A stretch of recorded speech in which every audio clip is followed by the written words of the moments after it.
Donc 2 grilles avec le deuxième tirage. Voilà.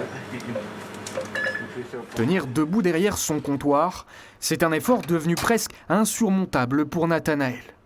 À 43 ans, ce gérant d'un tabac subit encore aujourd'hui, près d'1 an après, les conséquences de la Covid-19. C'est compliqué de rester debout, de devoir tenir des conversations, de réfléchir à chaque fois au rendu monnaie. C'est des efforts supplémentaires en permanence. Ça joue, là, je commence à être essoufflé.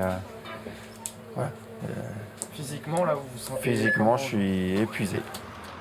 Dans son combat quasi quotidien contre les suites de la maladie, Nathanaël est soutenu par Sandrine, son épouse. T'as bien dormi? Oui. Ouais. Allez, viens t'asseoir un petit peu. Depuis des mois, elle assiste impuissante au mal qui ronge son mari. Fatigue extrême, perte de mémoire, douleurs musculaires. Les symptômes persistent et les interrogations, elles, sont nombreuses. Le fait de ne pas savoir si c'est vraiment la maladie ou si c'est autre chose, où on ne peut pas comparer, les médecins ne savent pas et tout le monde est dans le flou. Il nous faudrait un interlocuteur privilégié, un endroit où vraiment consacré au ce qu'on appelle le Covid long, quoi.